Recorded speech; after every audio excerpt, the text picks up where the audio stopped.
Muito bem.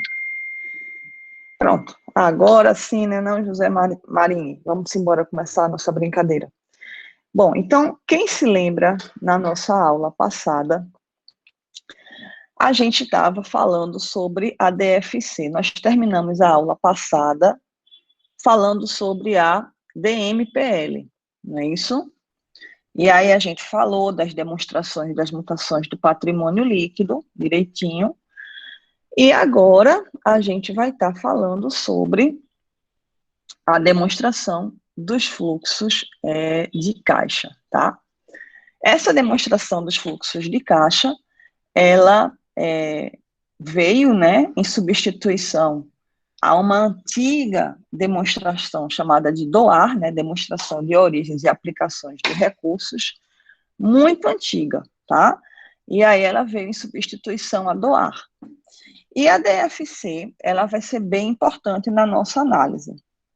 Aliás, todas as nossas demonstrações que a gente está estudando aqui, pessoal, elas vão ser importantes para o nosso estudo de análise de balanços, né? A gente vai precisar de todas elas para poder fazer a nossa interpretação das demonstrações contábeis. Mas, voltando aqui à vaca fria, voltando aqui à DFC, então, as informações da DFC, quando nós analisamos em conjunto com as demais informações financeiras, podem permitir a investidores, credores e outros usuários que analisem a capacidade da empresa em gerar fluxos de caixa líquidos, né, positivos, a capacidade da empresa em honrar os seus compromissos, pagar dividendos e retornar os empréstimos, né, ou seja, pagar os empréstimos. Também nos permite analisar alguns elementos relativos à liquidez, a solvência, né, a capacidade de pagar as suas contas, e a flexibilidade financeira da empresa. A taxa, essa é a parte mais legal da DFC, a taxa de conversão do lucro em caixa. A DFC também permite que nós possamos, de alguma forma, prever, entre aspas, né, os fluxos de caixa futuros, e também efeitos sobre a posição financeira da empresa, as transações de investimentos, de financiamentos, dentre outros. Vamos agora aqui pegar esses elementos aqui e conversar um pouquinho. Fluxos de caixa líquidos positivos. A DFC, como a gente sabe, é uma demonstração que é dividida em 3 elementos. Deixa eu dar só uma caminhadinha aqui, rapidinho. Ela é dividida em 3 elementos, né? Ou em 3 grupos. As atividades operacionais, as atividades de investimento e as atividades de financiamento. O que vem a ser as atividades operacionais? Quem é que pode me dar aí um chutão? O que são atividades operacionais? Nenhuma dica para mim? Então, vamos lá. Atividades operacionais têm a ver com a atividade fim da empresa, as atividades do dia a dia. Boa, William, boa, Elaine. Ou seja, Pedrinho, está relacionado ao coração, à produção.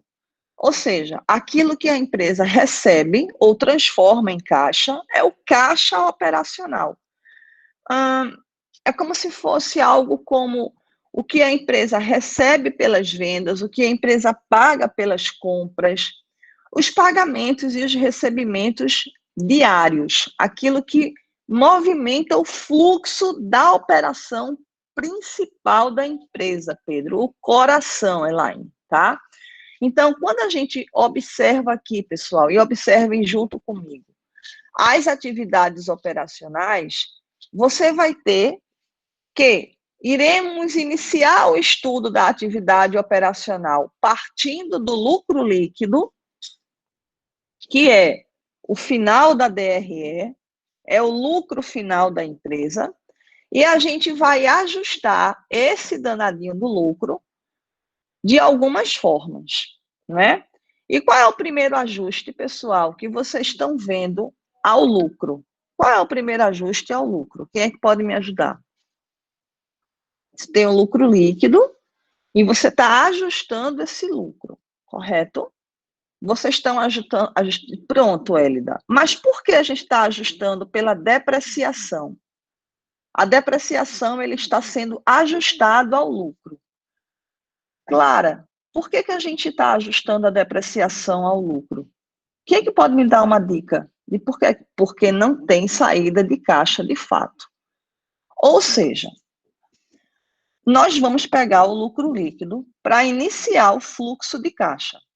Porém, o lucro, ele é formado de receitas e despesas, onde nem todas essas receitas e nem todas essas despesas, elas são caixa, tá? Exato, Pedro. Então, veja só, Pedro está colocando aqui, né? Porque existe a produção para compensar o desgaste de capital. Então, vamos lá, pessoal, vamos prestar bem muita atenção aqui nessa história. A DFC, ela inicia pelo lucro líquido, todo mundo está de acordo. O lucro líquido é o confronto de receitas e despesas.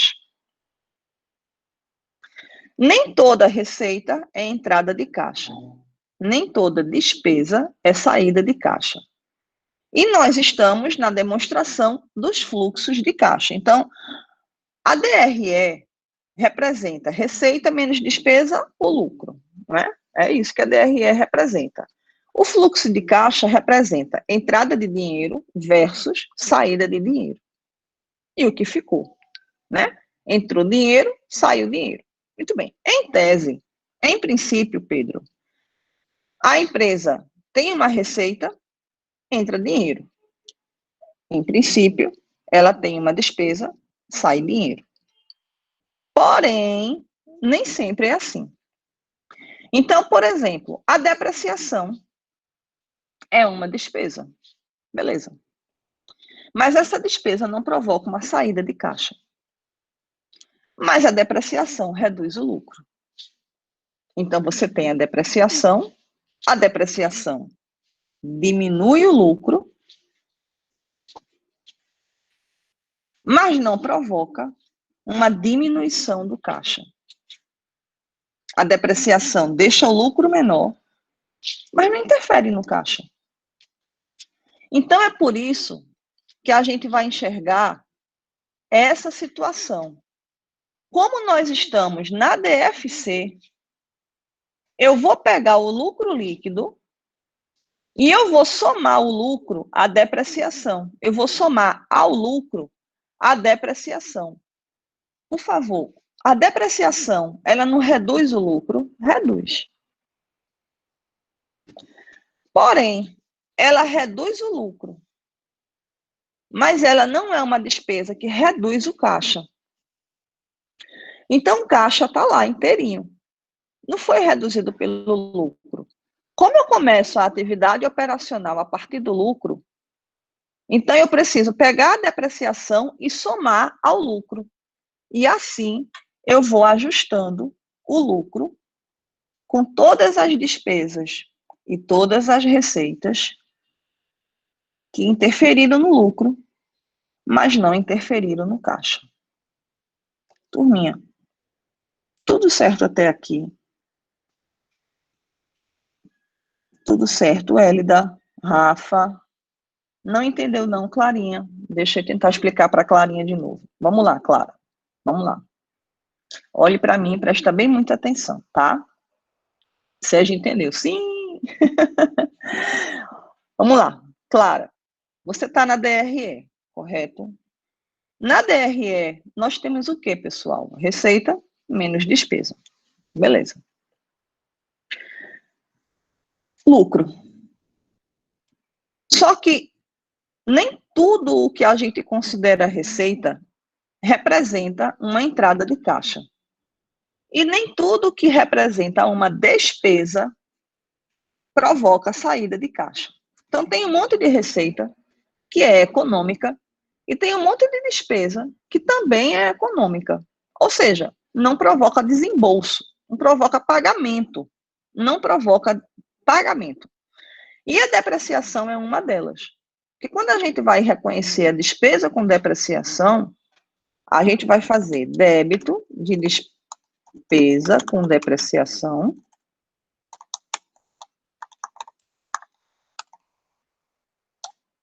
crédito de depreciação acumulada. Então, veja, se você debitou uma despesa, mas não creditou o caixa, creditou depreciação acumulada, então você não provocou um pagamento, não teve pagamento. Teve uma redução da conta do ativo, porque depreciação acumulada é conta redutora do ativo. Então, Clara, o que acontece com o lucro? Ele ficou menor, porque a despesa com depreciação reduz o lucro. Mas o caixa está do mesmo jeito. Se o caixa tinha R$1.000 antes da depreciação, ele vai continuar com R$1.000 depois da depreciação. No entanto, é importante que a gente compreenda que a demonstração, Sérgio, tendo em vista que o lucro diminui, a depreciação diminui o PL. Não, isso daí você está correto, Sérgio. A depreciação diminui o lucro e o lucro menor traz um PL menor.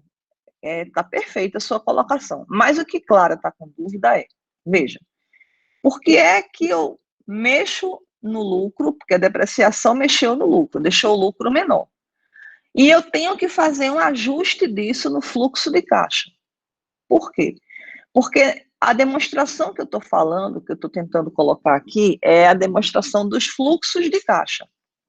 Então, o lucro diminuiu, porque a depreciação diminui o lucro, mas ela não provoca uma redução no fluxo de caixa. Essa é a grande brincadeira. Então, o que é que acontece? Como eu estou na DFC, que é essa criancinha aqui, veja, Clara, preste atenção, Clara. Se o lucro líquido for R$1.000, você concorda e imagine que a depreciação é de 200. Então, o lucro é R$1.000 porque houve uma depreciação que reduziu o lucro em 200. Se não tivesse a depreciação, o lucro seria 1.200. Os 1.000 mais os 200 da depreciação.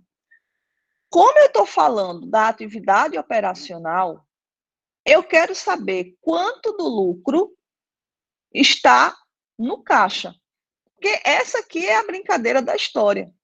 Eu vou querer saber, o lucro da empresa, o lucro líquido da empresa foi de R$50.000. Mas no caixa não tem R$50.000. No caixa tem R$40.000 ou tem R$60.000. Porque o que está no lucro não vai estar no caixa. Por quê? Porque nem sempre toda receita que está no lucro está no caixa. Nem toda despesa que reduz o lucro foi paga. Então, como nem toda receita aumenta o caixa e nem toda despesa diminui o caixa, e, o mais importante, como eu quero sair do lucro para chegar no caixa, olha aqui, ó, eu estou saindo do lucro para chegar no caixa. Então, eu tenho que saber o que danado afeta o lucro que não afeta o caixa. E aí eu preciso fazer os ajustes.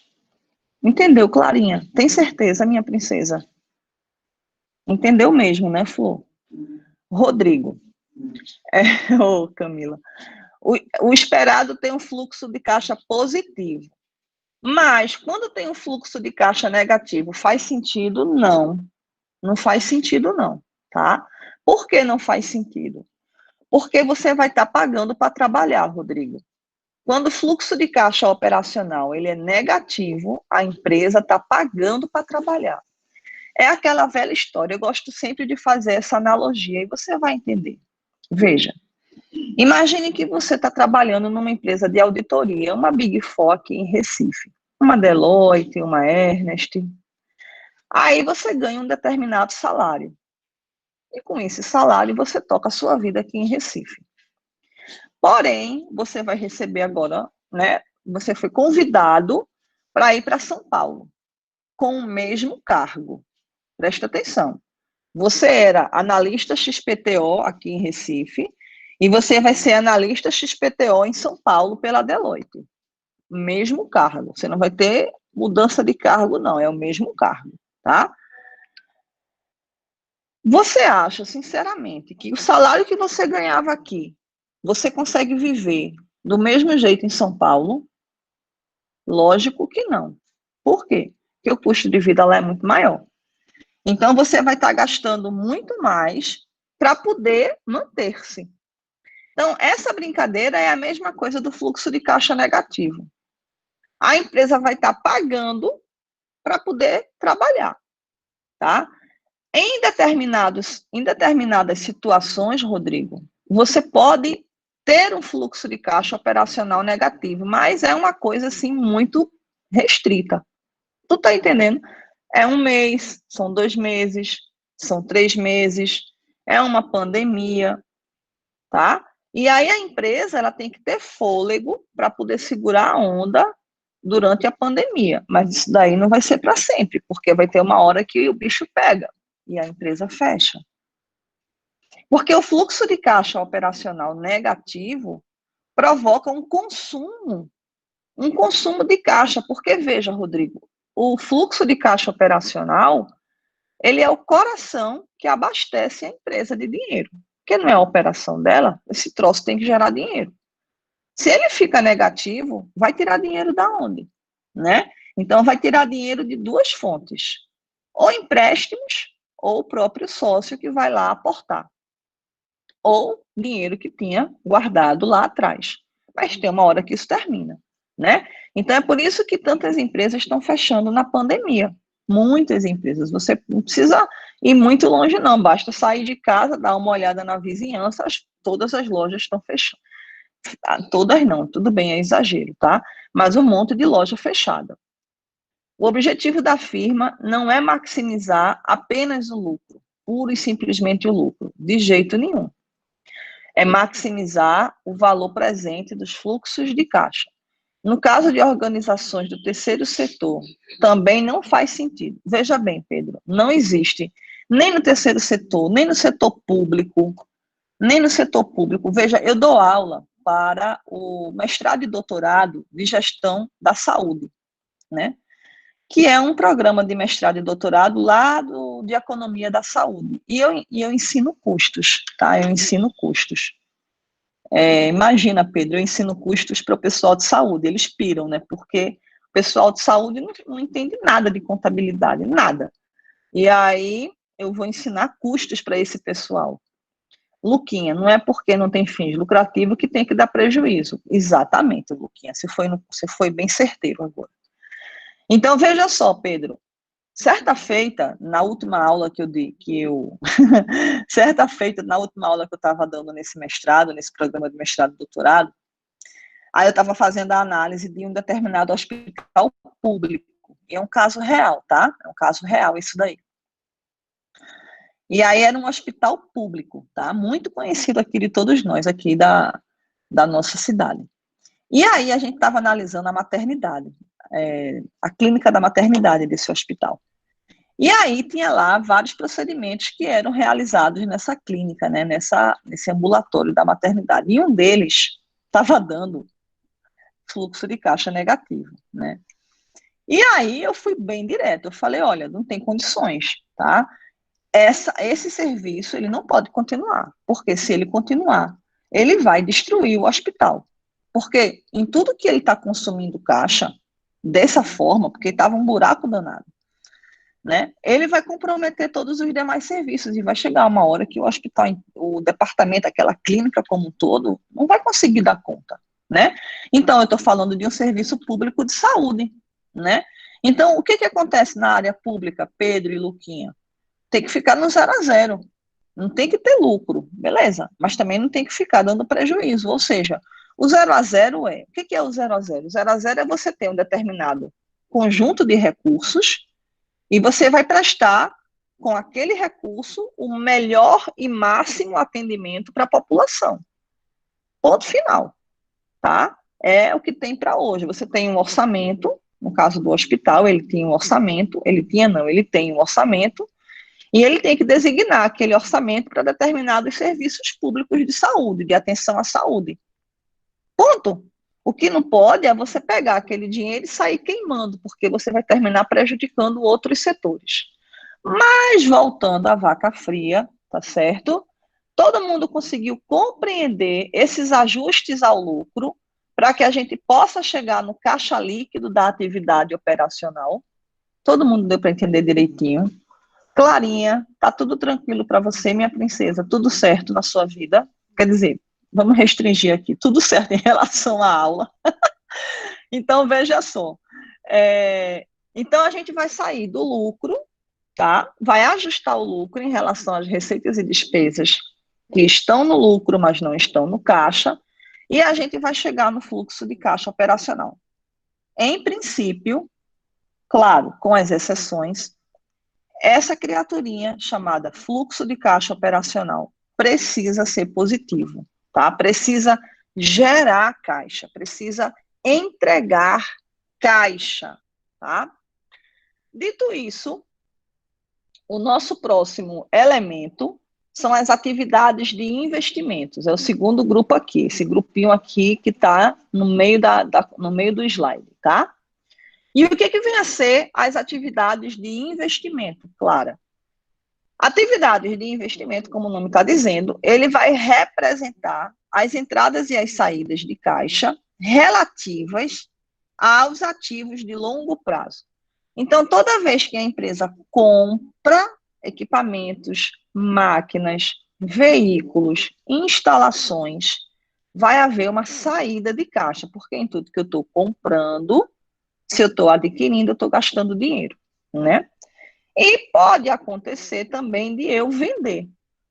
Eu posso vender essas máquinas, esses equipamentos, e quando eu vender, vai entrar dinheiro no caixa. Agora, Pedro, me responda, qual é o natural dessa conta? O natural dessa conta é que ela gere caixa ou o natural é que ela consuma caixa? Qual é o estado natural dessa conta? Geração de caixa ou consumo de caixa? Gerar caixa, Clara. Consumo, Rodrigo. Consumo, Pedro. Por que consumo? Porque se o natural dessa conta for gerar caixa, é porque ela está vendendo. Mas ela vai estar vendendo o quê? Vai estar vendendo as máquinas, vai estar vendendo os equipamentos, que é o coração do imobilizado dela. Então, se ela está vendendo máquina, vendendo equipamento, vendendo veículo, vendendo instalação, ela está fechando, está se desfazendo, então ela anda mal, Sérgio. Pronto, Sérgio matou aqui a charada. Então, o natural do fluxo de caixa operacional é que ele gere caixa. É o estado natural dele. E o natural do fluxo de caixa de investimento é que ele consuma caixa. Então, o estado natural do fluxo de caixa operacional é geração.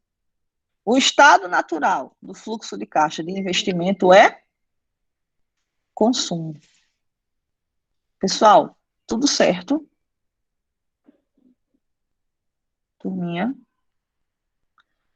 E, finalmente, a última das atividades que nós temos, que é a atividade de financiamento. Então, a atividade de financiamento, ela é formada...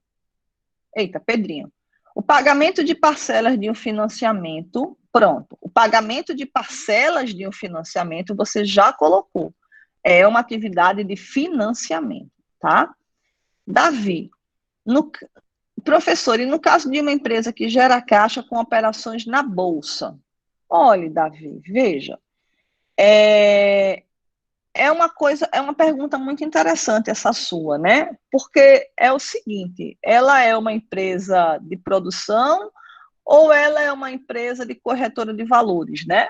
Então, veja, se ela é uma empresa de produção, né? Se ela é uma indústria, se ela é uma empresa que vende serviços, se ela é uma empresa, né, normal, entre aspas, ela tem que gerar caixa a partir de suas atividades.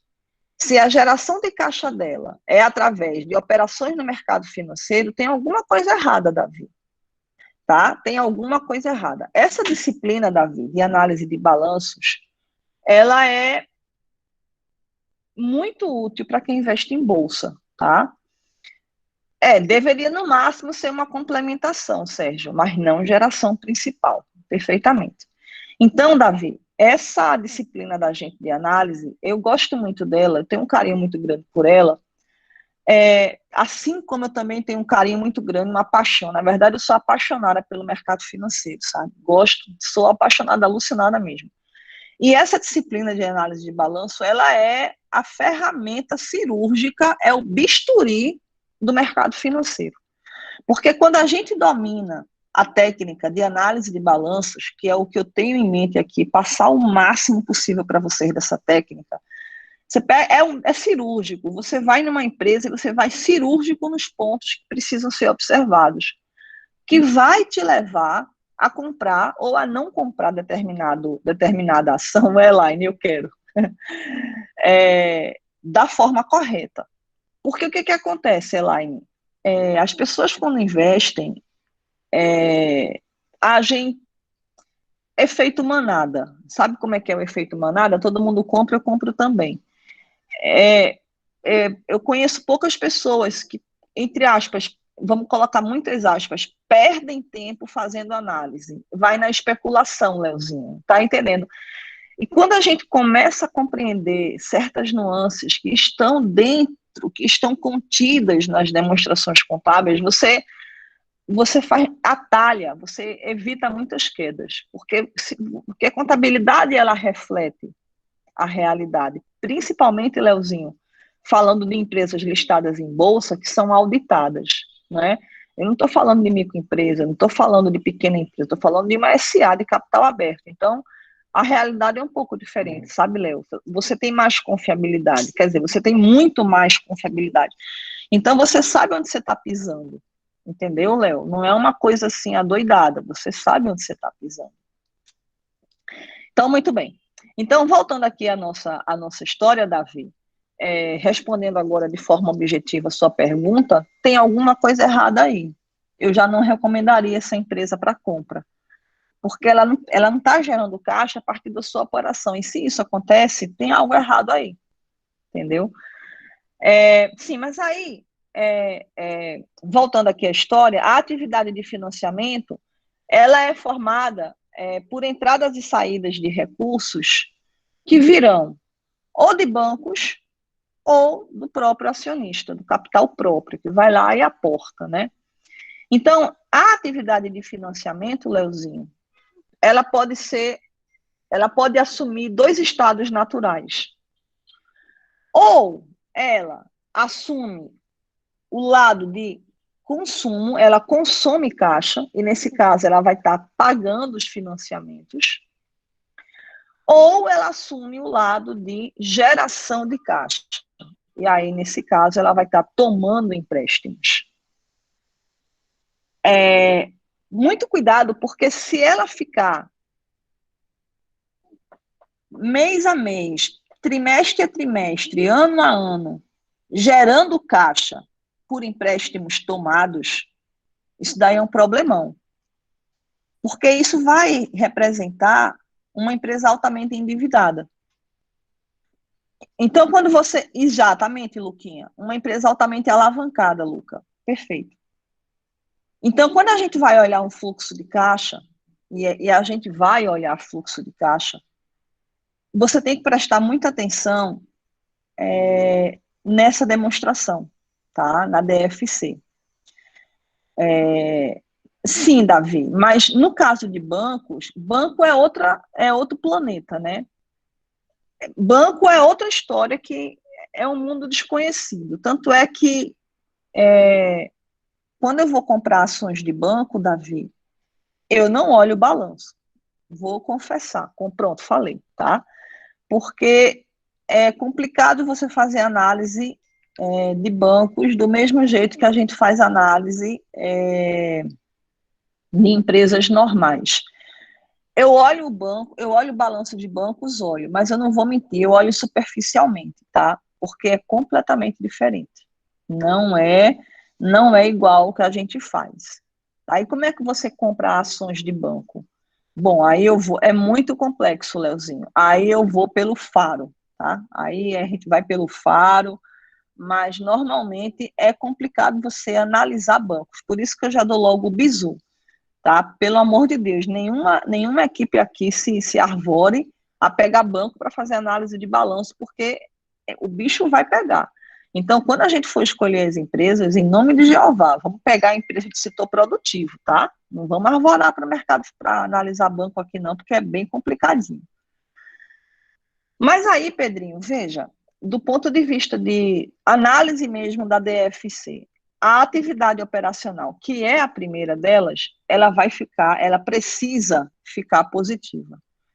Qual a diferença entre o regime de caixa e o regime de competência, Letícia? O regime de caixa é aquele regime que registra receitas e despesas a partir do seu pagamento. Então, se eu pago, é uma despesa. Se eu recebo, é uma receita. Pelo regime de caixa, Lele, depreciação não seria nunca uma despesa, porque eu não pago, tá?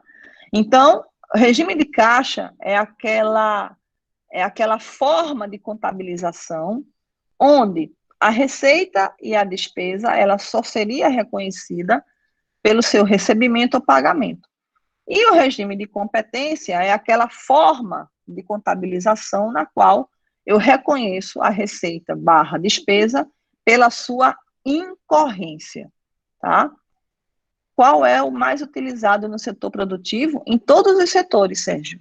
A contabilidade brasileira e a contabilidade internacional baseia-se no princípio ou no regime da competência, tá? Sempre.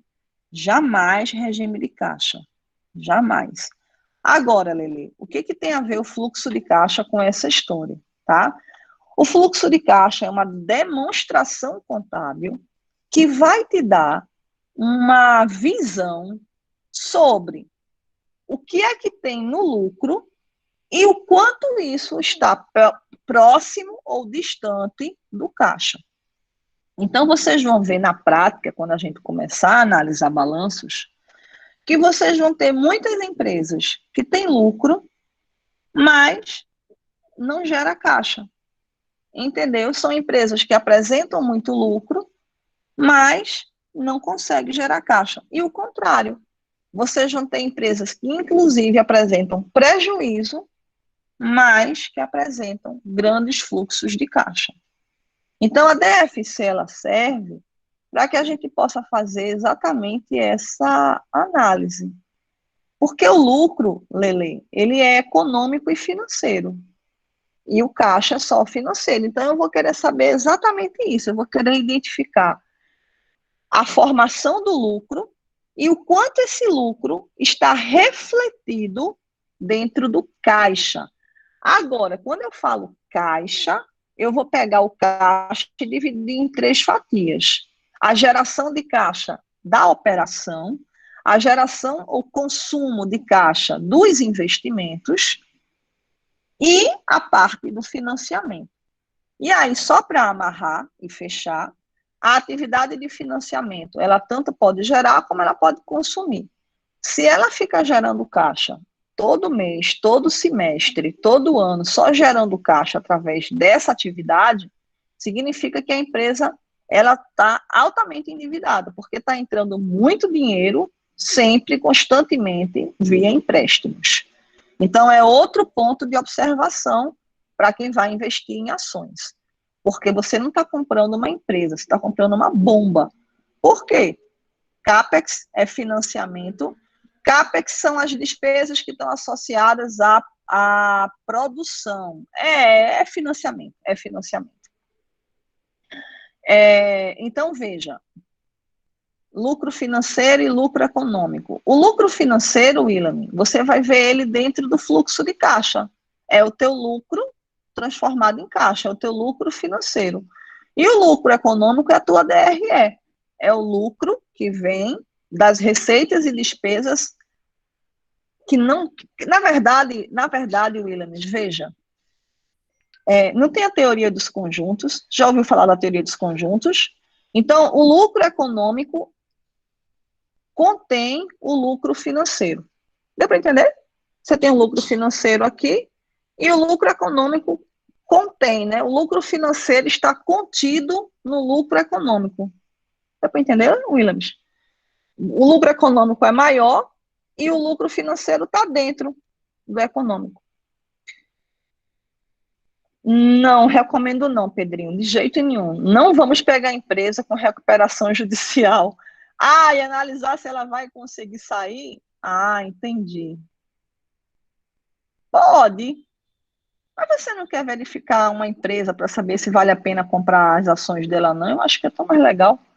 Professor, uma dúvida. O CAPEX leva em consideração toda a DFC? Não, leva em consideração as atividades de investimento, tá?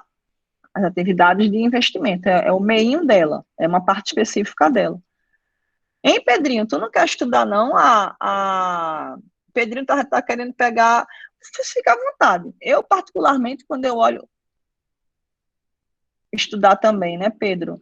CAPEX, Priscila, meu Deus, o que é o CAPEX? A gente vai estudar CAPEX quando a gente for falar na parte de endividamento. São a parte de financiamento da atividade produtiva, Pri. Mas não se preocupe não, a gente vai chegar lá.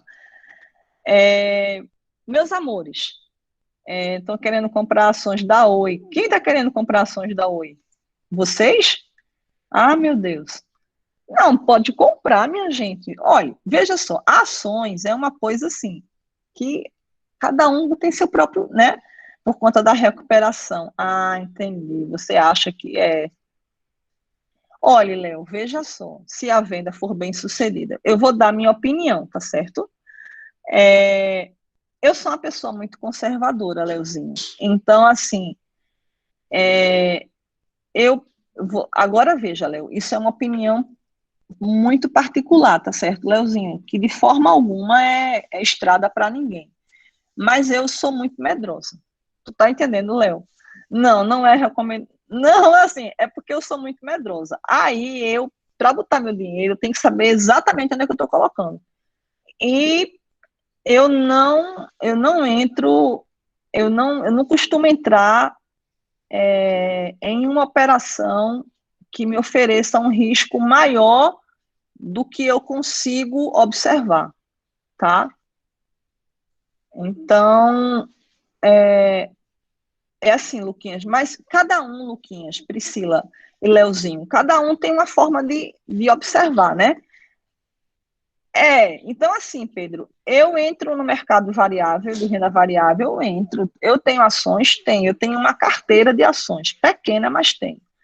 Mas são ações, Pedro, que eu não me preocupo com elas. Tu tá entendendo, Pedro? São aqueles papéis que estão lá e que eu não me estresso. Tu tá entendendo? Porque eu sei que aquilo ali não vai me trazer problema. Então, mas por que isso? Porque eu tenho um monte de coisa para fazer. Eu não vou ficar endoidando. Eu não tenho nem condições de perder, entre aspas, né? Eu não tenho nem tempo para perder. Pois é, Léo. Aí, assim, para eu investir, eu preciso saber onde eu estou pisando, eu tenho que encontrar terreno firme e longo prazo.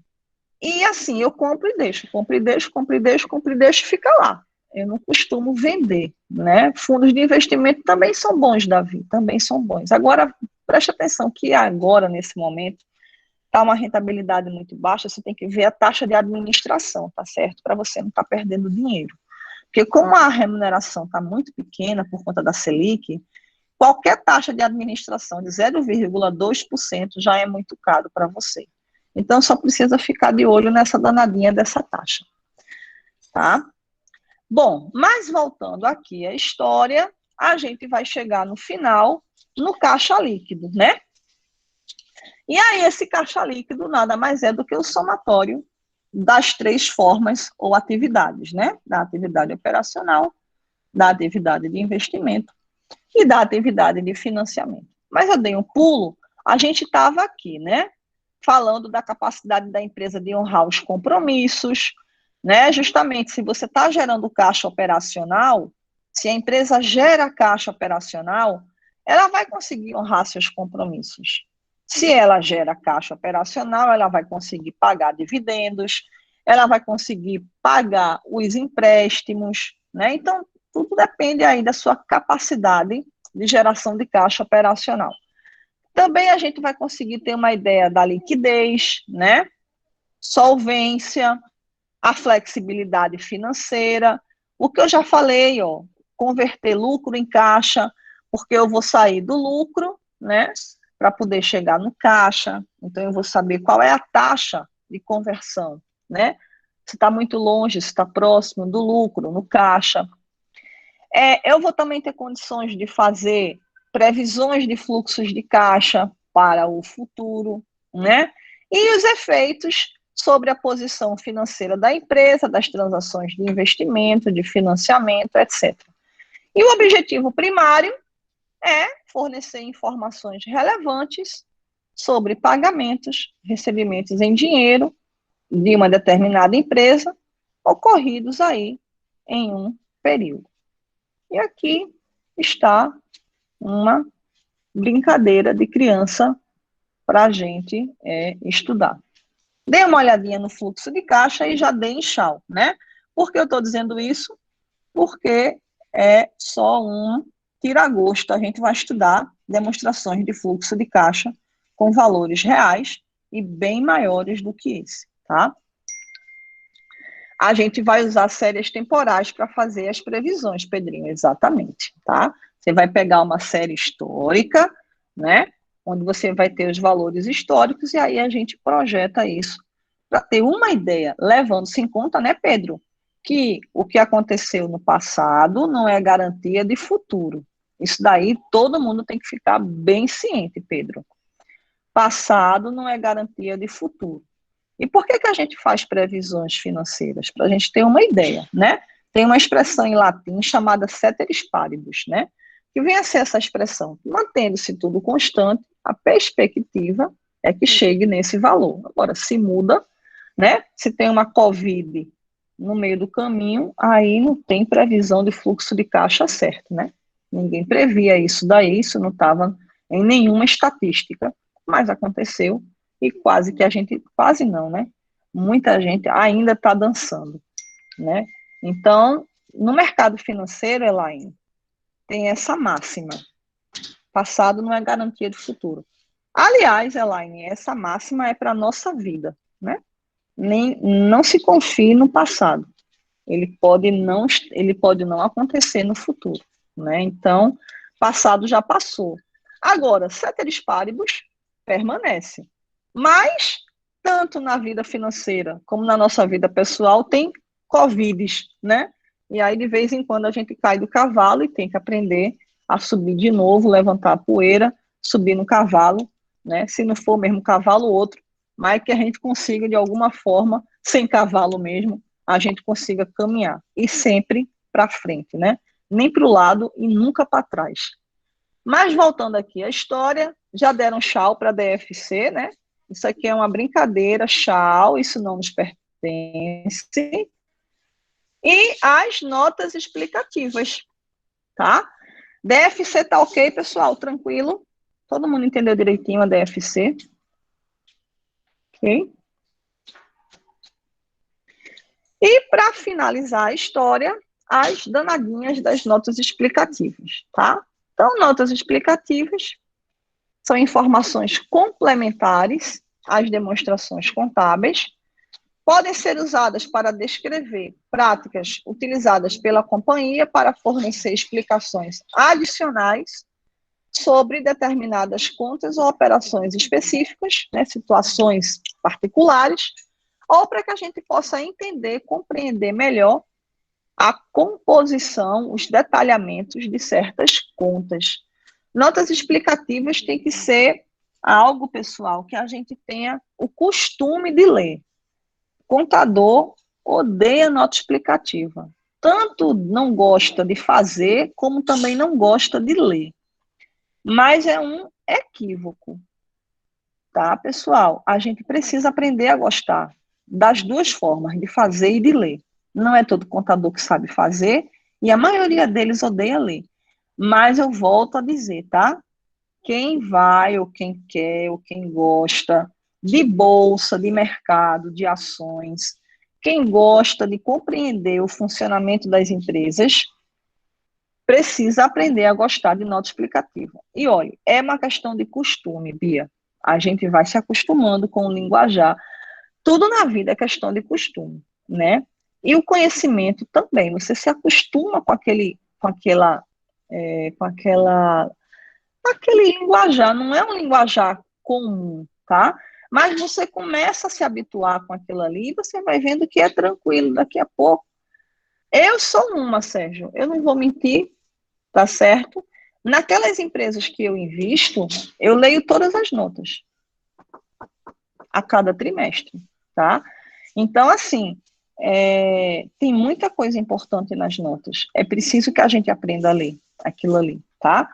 Dentro do possível, dentro do que for possível, eu vou tentar estimular vocês a ler essas notas. Vocês precisam ler notas explicativas. Do contrário, vocês nunca vão. A contabilidade fica capenga.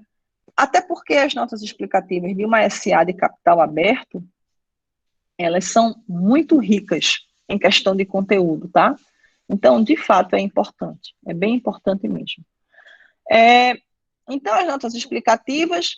Então, a gente deu aqui o famoso adeus à primeira parte da nossa aula, ao primeiro capítulo, né, da nossa aula, que seria aí uma baita de uma revisão sobre as demonstrações contábeis.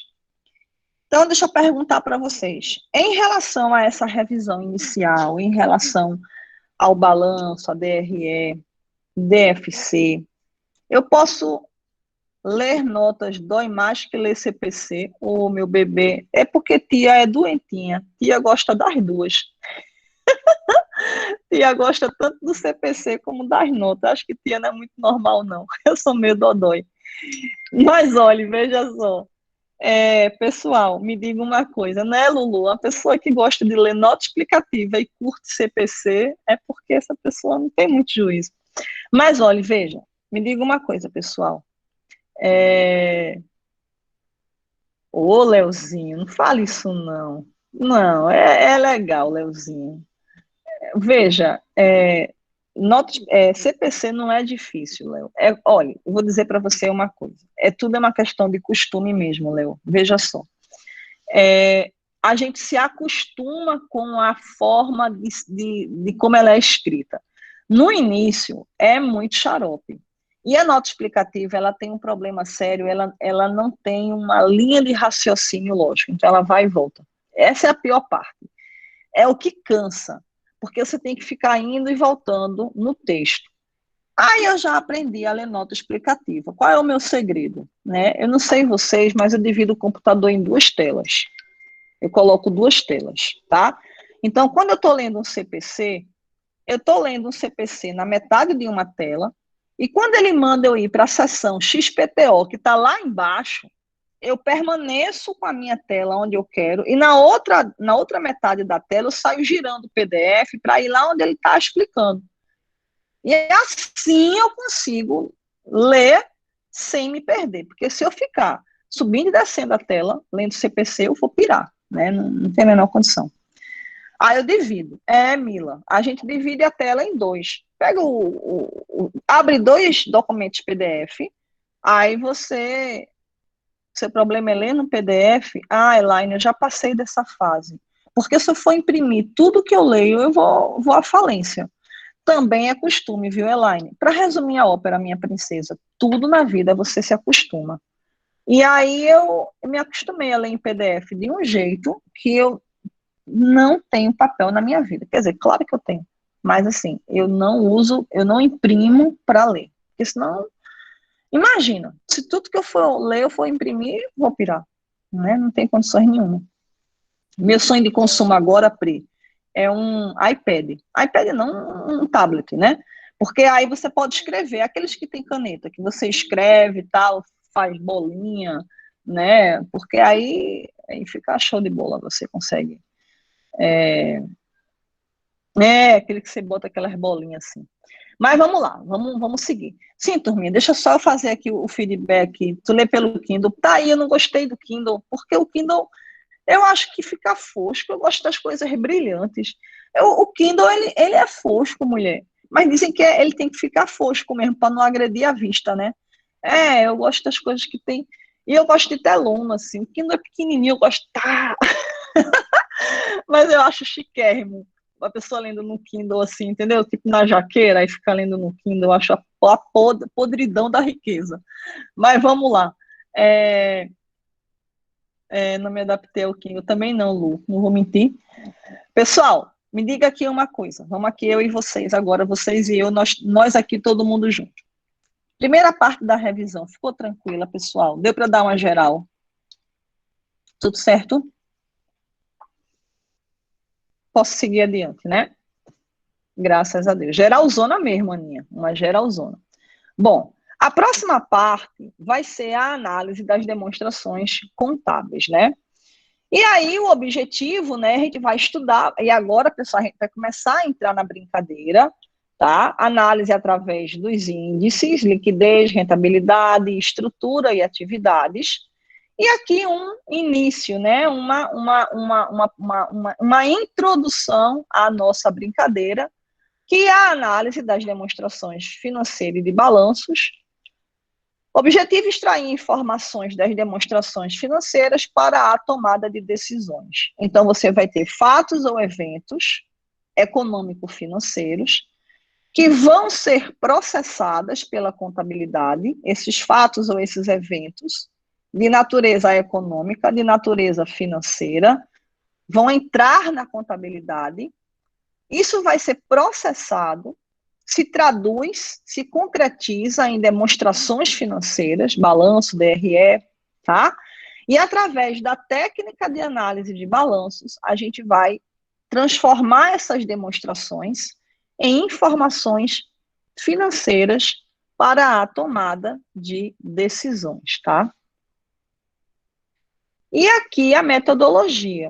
Então, a gente vai escolher alguns indicadores, que é o que a gente já está, né? Já está aqui nos nossos slides, os indicadores que a gente vai usar, vai comparar com determinados padrões, e aí, no caso, eu já vou dando a dica, o que vai acontecer com a gente. A partir de agora, esse final de semana, próxima semana, a gente já vai começar a pensar em uma empresa. Na verdade, lembra que eu pedi para vocês trabalharem em equipe, trabalharem em grupo?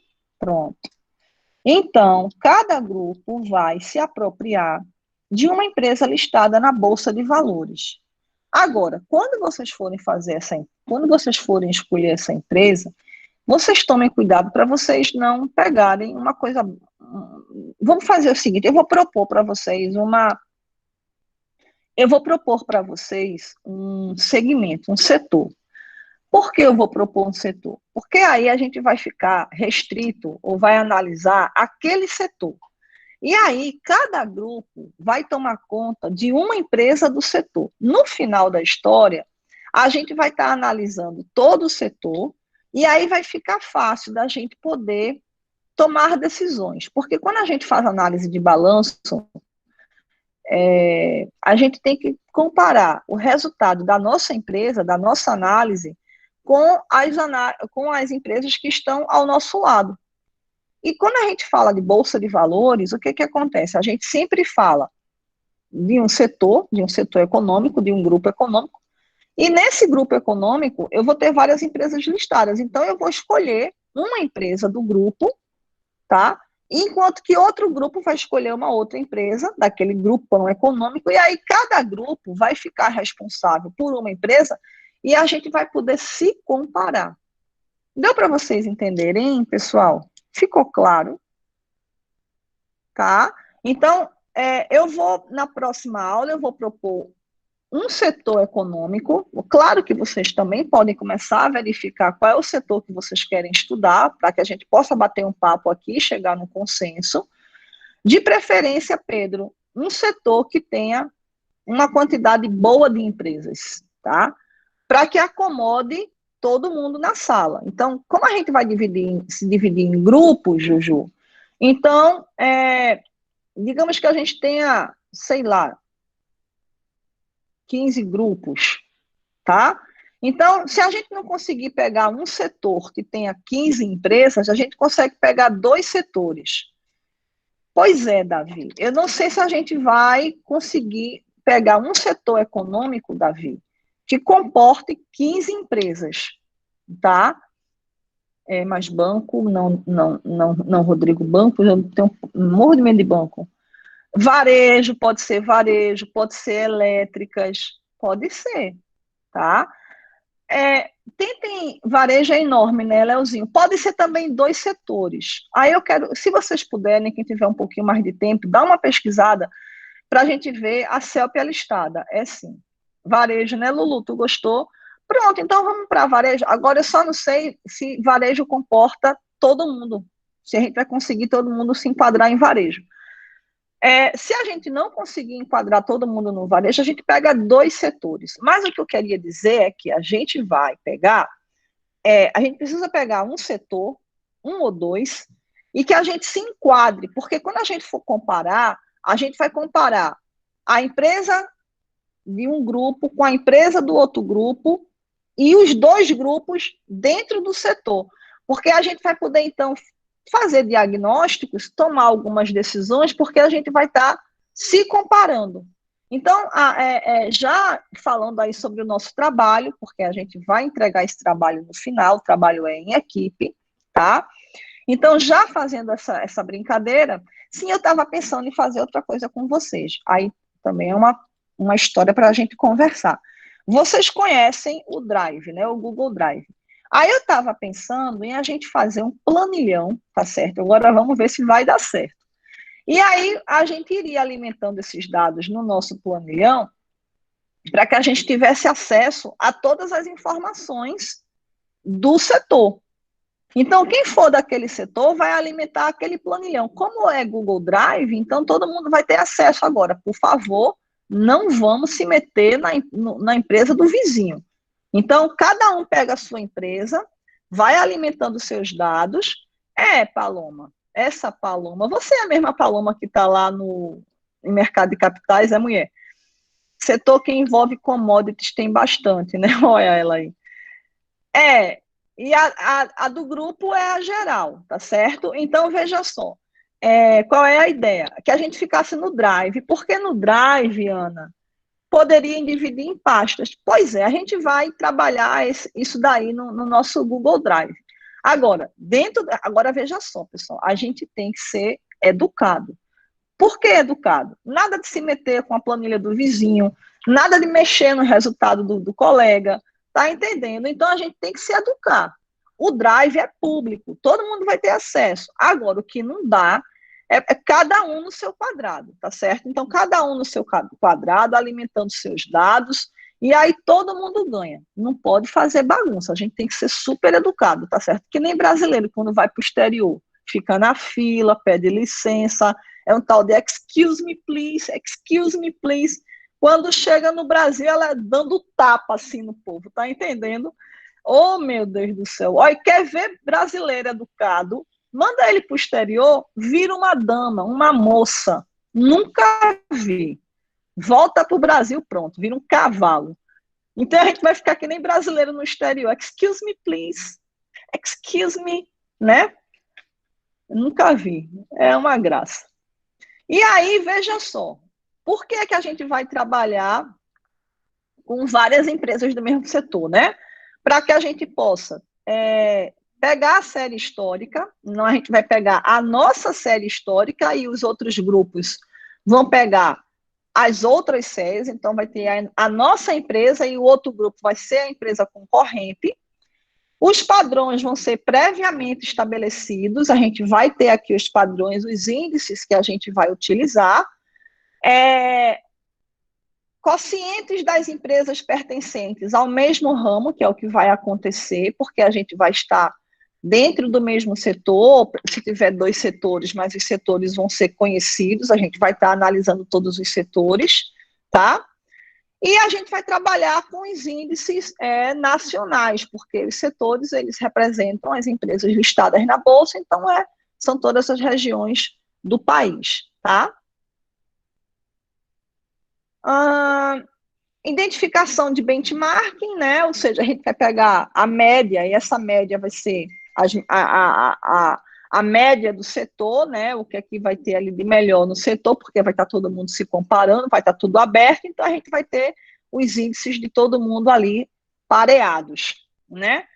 Seleção de índices, a dimensão e complexidade da empresa, isso já vai estar colocado, porque são todas SAs, então as empresas têm o mesmo nível de complexidade e de realidade. Iremos interpretar esses índices de forma conjunta, tá? E nós teremos demonstrações contábeis publicadas em jornais, porque é uma SA, então está publicada em jornal, está assinada por um contador, tem o parecer de auditoria, não tem problema nenhum, tá? Então, tudo vai estar devidamente com o relatório de auditoria. Tá gravando? Tá, Paloma. Oxe, tá tudo certo. Em nome de Jeová. Vai dar tudo certo dessa vez, tá? Então, a gente vai estar dentro dessa situação ideal, tá? Bom, e aí agora a gente vai dar uma paradinha, porque o nosso próximo passo já é a padronização de balanços, que já é a parte prática. Então, eu vou deixar que a nossa aula vai terminar nesse slide, tá certo? Então, turma linda, vamos prestar atenção agora nas diretrizes. Sextou, né, Gigi? Você não pode se aglomerar não, viu, cara?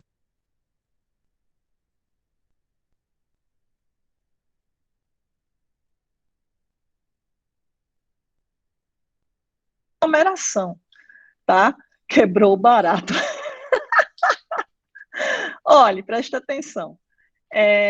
Pessoal, vamos se organizando lá no nosso Zap Zap, tá certo? A gente vai agora vai começar a se comunicar pelo Zap, porque a gente vai precisar escolher o setor, tá? Esse setor precisa comportar os grupos. Eu vou colocar todas as instruções no sextou, mas não sextarás. Exatamente, Serginho. O FPE 2020.3. Adorei. Então, veja só. A gente vai se comunicar pelo Zap, tá certo? Fiquem bem tranquilos em relação a isso. Mas a ideia é ver o jogo do Timbu, né? Isso eu também sou Timbu, vice. Aí a gente vai se organizar pelo Zap para começar a trabalhar. Próxima aula, pessoal, Excel, quem puder. Quem não puder, acompanha. Quem puder, Excel na mão. Quem puder, Google Drive, tá certo? E a gente vai trabalhar todo mundo conectado, todo mundo junto e misturado, mas dentro do seu quadrado. Sextou, pessoal? Beijo para todo mundo. Sim, pode perguntar, Paloma. Diga, pode perguntar.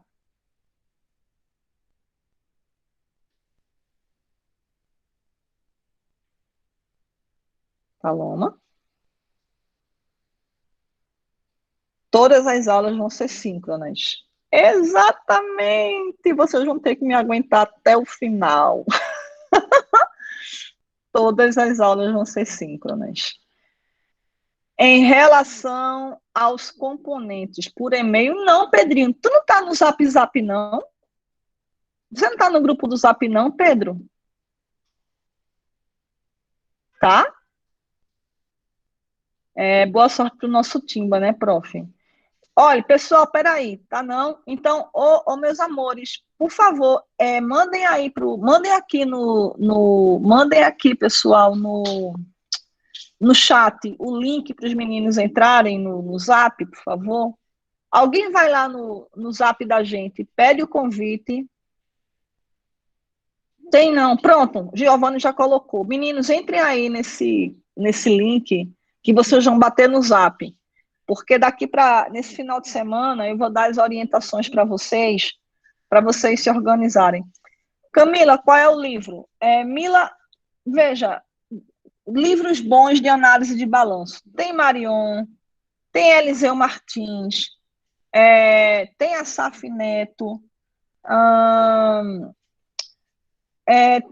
Eu tenho uma apostila, Mila, uma apostila em Word, tá? Não é muita coisa não, mas é uma apostilazinha. Eu vou colocar no Classroom também, tá? A linguagem de Eliseu é muito boa. Sim, Camila. Você vai querer. Agora é uma apostila singela, viu? Nem se aproxima de livros. Mas eu vou colocar lá no Class para vocês. Então é isso, tá bom? Boa noite para todo mundo, bom final de semana. Sextou, mas não sextarás, não é isso? E se cuidem. Até a próxima quarta-feira e a gente se fala pelo Zap, tá bom? Beijo, pessoal. Fiquem com Deus, que o Papai do Céu abençoe e se cuidem. Bom final de semana para vocês.